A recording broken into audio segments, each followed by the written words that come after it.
Welcome to this video where we're going to show off the Hyperswap functionality between two flash system A9000s. This is important because it'll show off an active-active situation between two systems with automatic failover. As you can see, if I scroll over, I can show both of my systems, number 3 and number 4, which are fully protected. And now let's get into the actual best practices. I need to make sure that they can have connectivity between them, as well as establish with a physical or virtual server a quorum witness. You can actually see this on the right hand side with the quorum witness, which is part of the 0 up above in the hub, but we're going to define that in the next step.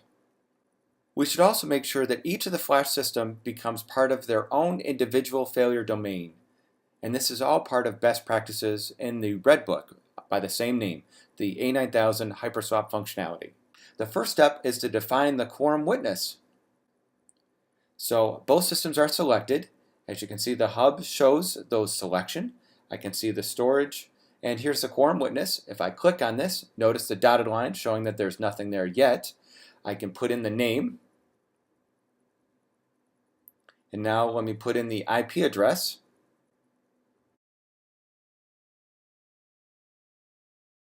And let's change the port to a slightly different port number. I can now browse for a certificate. Now that I've applied, you see that it will activate, and then in a few seconds it will actually finish the communication and make sure it has encrypted communication between it. Now everything is okay. Now let's start with the first A9000. And let's add the other as a target. You see that I can grab that other system. I click apply. So now let's define the connectivity between the two units. As you see, the dotted line again showing no connectivity, and let's define that. I can click on the auto connect, which will automatically look for the ports on either iSCSI as well as Fiber Channel.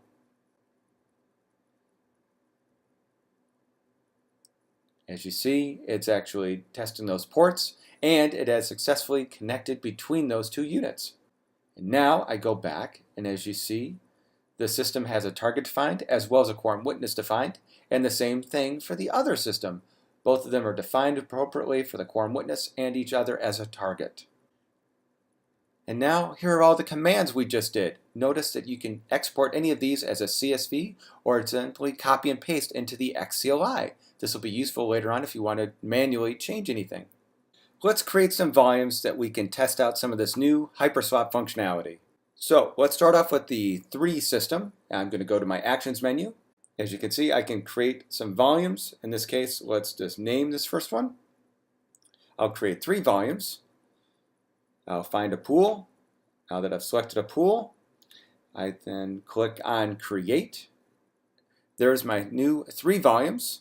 Let's select just one of them. Notice that it doesn't have anything yet, the dotted line showing nothing. And as you see, you can add other types of replication, but let's do Hyperswap first. So the first system is already defined. Notice each of the columns has a very positive value connected, yes and yes, with that quorum witness.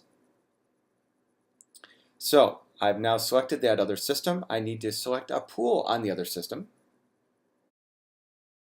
So now that I have selected the pool on the other side, the name is already set on the other side, and all I have to do now is click apply.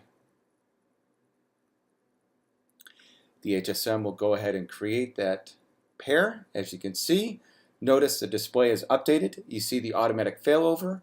Notice it's now solid in the hub, and notice the 2 volumes with the icons with the H. Now let's select those other 2 volumes, and let's create a different replication. I'll add it to a sync mirroring. Now I've selected those 2 volumes selected. I need to select a system on the other side. Notice it's slightly changed, no quorum witness for a synchronous. And I've selected a pool. I click apply, and those 2 volumes now have a pair on the other side. Notice the icon has an S for synchronous, and it's a sync mirror in the hub and inspector areas. If I take a look at all my volumes, I can actually see them and also their mirrored pairs. I can group them by availability and also look at the mouse solver pop-up. I can actually see at a moment's notice the connectivity and the status. If I select on just one of the volumes, I can click on the availability and I can actually drill down and see that synchronous mirror. If I click on that other volume, you can actually see the primary and secondary. And if I click on the Hyperswap, notice I see even more information, including the active-active and the automatic failover, in addition to the synchronization status. Don't forget that the Hyperswap functionality includes the automatic failover because of the quorum witness functionality. So if I select these two volumes here, which are in asynchronous, let's actually change them into the Hyperswap functionality. Notice I have that in my Actions menu. So it's going to ask if I'm sure. If I click Apply, notice the icon will update from asynchronous to a Hyperswap. As you see, the icon is now changed and the mouse over confirms that the synchronous is no more and the Hyperswap is now active. You'll actually see this on the other side as well, where it says Hyperswap 2 volumes. Let's create a new host right now. So let's name this host. Let's put it on a particular system, and in our case, let's put it on both systems. So as you see, I've added it to one system. Now let's add it to the other system.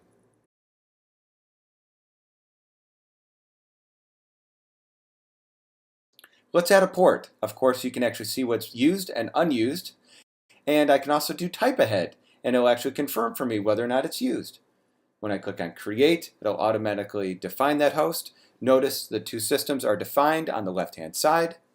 Let's go to the volumes. Now, let's select those volumes. You'll see that I've grabbed both the volumes on both sides. Notice the icon on the left-hand side. Notice the mapping is dotted line, and I add the mapping. I've selected that new host. I can either choose a particular LUN ID or I can use auto. In this case, I'll choose a particular LUN ID of 102. When I click Apply, the HSM will take those actions. Notice the one and the other one, I'm going to change that LUN on the secondary side to 104. So now the host is mapped on both sides. If I click on mapping, it'll actually confirm this. And you can actually see the multiple values because it's not the same LUN ID on both sides based on what we just did. And it'll actually confirm two volumes, two systems, and two different domains. Notice my IOPS down below, my latency, and my bandwidth. I can actually bring this up. As you can see in this live chart, because of a Lua, the host is able to write to its preferred volume, in this case number 3. I can take a look at the mapping if I want to. Those are the two volumes. If I bring up those volumes, you can actually see them, and my display will automatically update down below. As you can see, it is now going to collect all of the IOPS, and I'm going to expand this into a larger view instead of just the decimal. I'll actually chart this on the live chart. As my chart begins to plot, you can actually see the primary IOPS up above and the synchronization activity down below. Now, if I want to, I can actually bring up all of my volumes or select a particular subset. Again, if I group by availability, I can actually see all of my different replication pairs. Let's now simulate a connectivity failure between both A9000 flash systems and also from number 3 to the quorum witness. In this case, an automatic failover, not disruptive to the host, will occur. Notice that the IOs are automatically blocked now on the primary flash system A9000, or number 3, as there's no way for either of those original Hyperswap pair to communicate, either using the quorum witness or the flash system's connectivity between the two, as both are down. This blocking is done automatically in order to prevent the data corruption, and the host will continue to write only to the secondary volume, or number 4. This is the automatic failover which has occurred.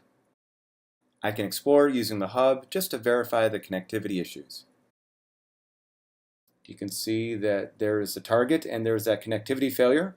You can actually verify what I've just mentioned about the IO being blocked here. As you can see, I've made sure that the IO is blocked between the systems just to show over the auto failover, and those errors are really referencing about a failed back situation. Now, notice the highlight shows 0 IOPS because of number 3 being blocked, but let's go to the host. So now you see that the host is still defined on both systems. And it's still doing IOPS. In fact, it's doing IOPS on the other pair of the Hyperswap. You'll see this right here on the actual live chart. As you see here on the live chart, I am still doing IOPS to number 4 from that particular host on that same volume, which is part of the Hyperswap pairing.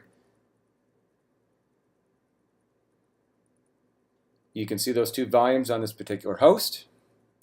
So here it is, number 3 with the IO blocked. Number 4 has taken over. As you see on the live chart, there is number 4 servicing IOPS. Now here's all of my volumes as we were talking about earlier. You can see they're blocked on number 3. And as you see, there's still the connectivity issue. As you see, on that particular volume, the IO is being blocked, so that's 0 IOPS. Now if I select the other pairing of that volume, you'll see that it actually has IOPS. You'll see there it is, well over 2,000 IOPS on its pair, with the IO not being blocked, and that's why it has failed over. And notice it says secondary failover. On number 4, as you see highlighted here, it is servicing IOPS, latency, and bandwidth. When I switch to number 3, you can see there's 0 IOPS, latency, and bandwidth going on from that particular host. And there's that connectivity failure. Now, if I restore connectivity, you can see now that I have restored connectivity between 3 and 4. You'll see that some of the paths are coming back up. I'll now go back to those volumes.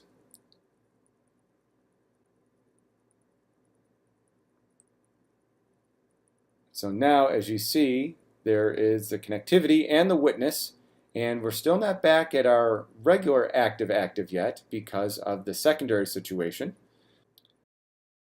In order to re-enable automatic failover, we need to restore the primary-secondary relationship we set up earlier. Let's begin the steps to manually fail back in order to bring the Hyperswap pair to its original state. Notice that without taking these steps, we will not be able to automatically fail to flash number 3 if flash number 4 were to fail. Since flash system number 4 is actively servicing IOPS, the next step is to update flash system number 3 to become a secondary and not the primary, as it was originally. This is displayed in the inspector by the IO blocked text. The safety precaution prevents any split-brain personality and ensures data integrity. The HSM will caution us before we do this.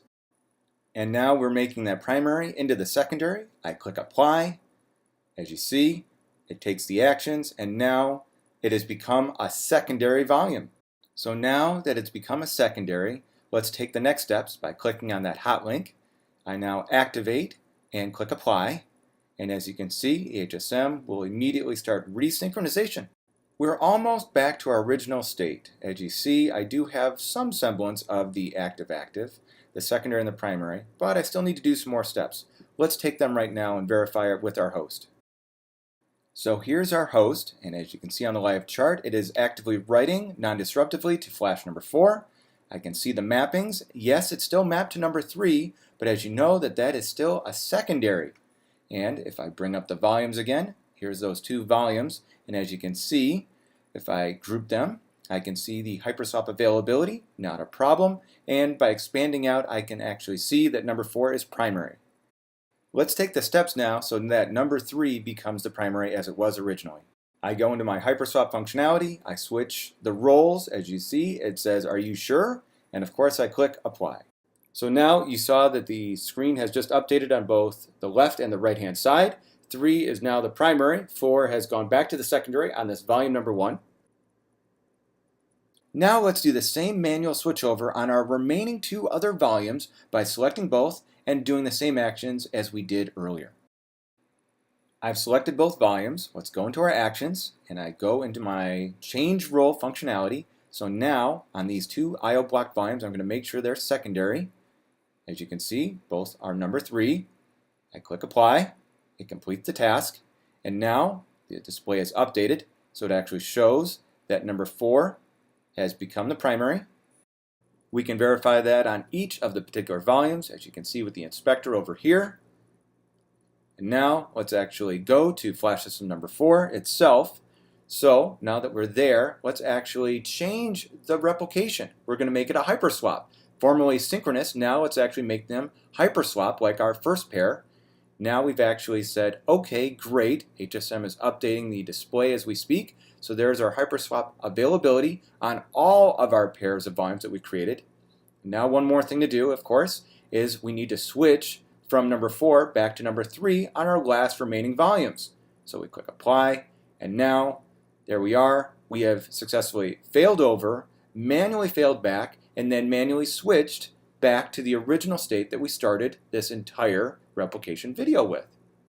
I can click furthermore on the other individual volumes, and you'll see that flash system number 3 is shown as the primary on each of them. Let's go back to my first original pair of replicated volumes, and you can see down below the IOPS, latency, and bandwidth for those volumes. Or if I just want to zero in on the host itself, just this particular host, there's the host IOPS, and the chart is going to be updated, and you'll see there it is, flash system number 3 is the primary array servicing the I/O. Thanks again for watching this Hyperswap demo and overview.